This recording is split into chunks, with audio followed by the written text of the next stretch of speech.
Well, I can't ever come here without really considering very much the change, ladies and gentlemen, because you know, this used to be a place where you never used to know whether you were going to be kept for 10 minutes, which was a really good run. And I'm talking about all the way from 91 right the way through to 2003-ish, even 2005 to be honest, when finally we got into Schengen and these walls came down. Now, because we've got the whole motorway almost right up to the end there, it's even faster, and you can go really through. Before that we were even going through those things. Nobody was looking, but we were going through those things. Now we're going round them. It's possible to go. That's the fastest I've ever been through that. Now we're on the bridge. That was, by the way, the old, it's not the oldest Iron Curtain place, because the Iron Curtain place was halfway through Germany. Even more fast to go through. You can see some more architecture there though than you can here, because they've kept it, because it was the old Iron Curtain. But this was the old, if you like, for many years the end of the European Union for a certain length of time, because Germany got in first before the other states did for quite some time, for 13 years I think, just about. This was the border of the European Union. Yeah, it's got quite narrow, hasn't it? Yes, it looks like it's quite low water at the moment. This is unusual, because usually when I get the camera out there seems to be some flood or other. On this side of the water, on this side of the river, there were usually immense queues. For the first 13 years of my being in Poland, there were immense queues of lorries just tailing back all the way, and sometimes tailing back for ages and ages and ages. You can go 130, by the way, as it shows you here, 130 on the Autobahn in Germany. That's a recommended speed limit, the blue one, so you can sometimes go faster than that if you want to, but the recommendation is 130. Sometimes there are places on the Autobahn where you have to do that. Oh, toll on motorways. That's new, and I didn't see that before, but it says from 12 tons upwards. Up 12 Tonnen. There's one of your German trains. Actually, in this part of the world it doesn't make a deal of difference, because you know, you can find that you've got carriages from different countries on the same train, especially passenger trains, and it almost doesn't really matter which train is which. Once you get past the eastern boundary of Poland with those countries that have the different gauge, the broader gauge railway, like Russia, Belarus and the Ukraine, the former Soviet Union, all had broad gauge railways. I think Latvia and Lithuania still have them, because why would they not have? I mean, at the moment you have to go on to broad gauge to get to them in the first place, so why would they go back to narrow again afterwards? So which is better? Don't ask me. Really don't ask me, because it seems to me as though trains are good. It seems to me as though trains are good, and that since trains are good, you'd want them to be a bit bigger. You'd want to actually make them a bit.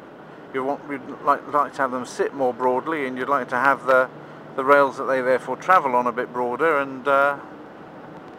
and have them so that you could get, you know, more people in them, and put more carriages on them, and have less going on the motorway. In fact, it would be nice if you have nice big broad trains where you could actually roll up with your own little sort of, I'm not saying car like this, but just like a small electrically powered cubicle on wheels that you could you could pile it up with stuff at your home that you wanted to take with you, take your luggage with you, and maybe you'd have 2 or 3 of them, one next to another. And if you all came with 2 of these standard sized electrically powered cubicles, and they would be intelligently driven by the internet, so that they'd join up with one another.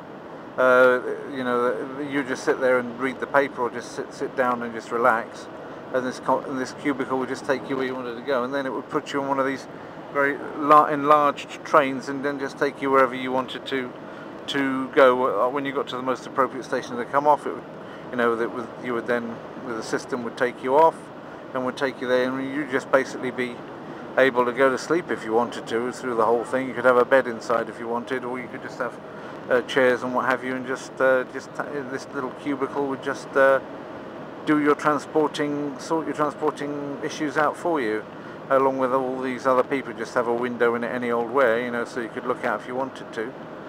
Maybe a couple of windows on either side. Maybe sometimes they'd be blocked up against others. You know, could have them going in 2 rows deep sometimes, but it would all be done intelligently by you know, using GPS and GSM technology and the internet to actually make it so that, you know, if you want to drive across Europe, first of all you get put onto to trains whereby you can, oh hell, then you don't have this idiocies like this. You wouldn't have anybody allowed to behave like that, for example.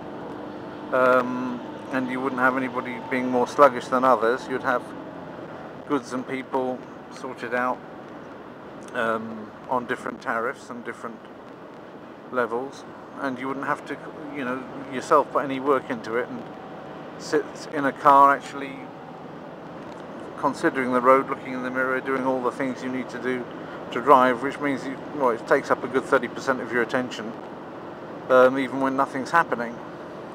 So, and you can't just sort of put your head down and have a nap or read the paper or do all the things you can do in a train. So, but if you had these personalised cubicles that you could actually got loaded onto the trains that basically move themselves around like with their own internal robot, and in order to get up a bit more steam would be linking up with others that they knew in the area wanted to go the same way, so that when you came out of your house in the morning, if you got onto a road where everybody wanted to go up for a certain space together, then they would just link up together and go that space on the road. You wouldn't have any standard cars, you just have people doing this, so the decisions would be made really quickly, quicker than people themselves could make them. And these things would just take you to work, and you just pile them one on top of another when you got actually into work, because they'd just be like enclosed flat things, like cubicles. You could probably pile them up 3 deep and what have you, so they wouldn't take up so much space. And then you could just come back home again at the end of the day, you know. That's how I see the future of transport anyway. And not things like skateboards that go up in the air and things like that, because that's obviously very chaotic. You wouldn't have more than a few people actually being able to take part in that fun without people giving themselves a nasty accident.